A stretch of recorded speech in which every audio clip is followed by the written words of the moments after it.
But I'm very blessed and thankful for how I was raised because it helped me turn out the way I did. You know what, man? You have to talk to me about that because I think every guest I've brought on has always said, man, the upbringing from the father's standpoint was always a little bit rougher. But in a way, do you feel like, man, we needed that? Like that's something that I feel like maybe not overly but aggressive towards us, but man, I needed a stern father. Especially with me, I was gonna get into too much.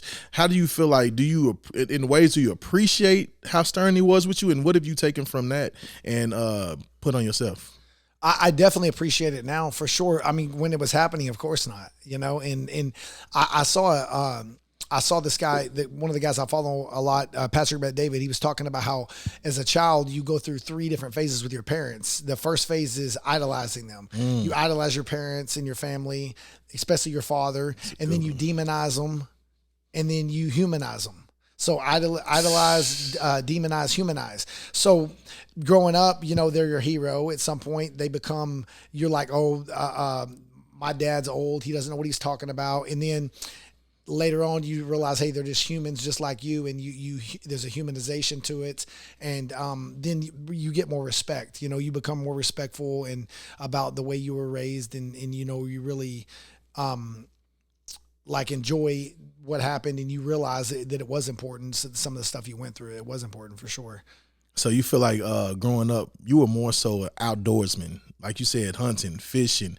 Like, have you how much did that stick with you? And what age did you start like recognizing, like, man, I actually love doing this. This is actually kind of fun. So I went through, I grew up hunting and fishing with my dad and my brothers. And then, when I started playing basketball, I got real serious playing basketball in school and stuff. And I kind of didn't do a lot of it, even when I was in high school or anything. And then when I found fighting, my whole 20s, all I did was fight. I mean, I had no life. I didn't drink, didn't smoke, didn't party for 10 years. And then I'm 36 now. I was about 28 or 29 years old. We went on a family, there was a trip. We went on a family fishing trip, and my family's like, hey, come out. I wasn't gone.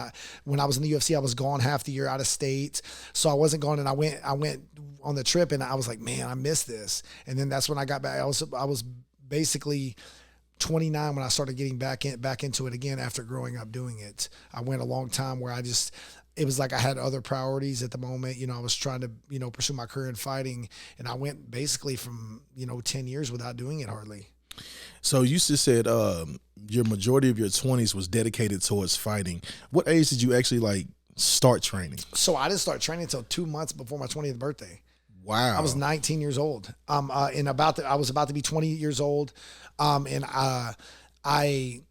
happened is 2005 was the year I graduated high school. And that was the year the Ultimate Fighter reality show came out.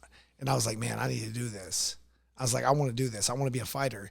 And what happened is, I went to college, played basketball a little bit, didn't work out. And I realized, obviously I'm not athletic enough to be in the UFC. Right. I mean, to be in the NBA. Yeah. And most people aren't, right? So my whole goal, my whole life, when I was younger, I wanted to be a WWE wrestler. I always wanted to be a professional athlete. Right. And looking back on it makes sense because, my ADD is so bad. I'm always go, go, go. But I just essentially changed sports. I changed sports multiple times. I wanted to be a WWE wrestler. Then I wanted to be an NBA player. Then I wanted to be a fighter. And then when the Ultimate Fighter came out, I was like, oh, I can do this. I want to do this. And then from there, it took about another year. I moved around a couple small towns and lived in a couple different places and went to college as well.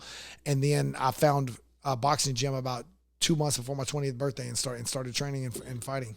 Man, I don't know why I thought you were a little younger when you started doing. You did Golden Gloves, right? Yeah, I was 20 years old when I went on my first. I trained for 2 months and won 3 fights that week and became a Golden Glove champion. Hey, that's when you kind of know when something's actually meant for you, when you kind of sponge to it immediately like that. Like you hardly trained and you still went and won a Golden Gloves tournament. That takes people months and months and months to actually even get partially good at it. That's actually amazing that you was able to do that.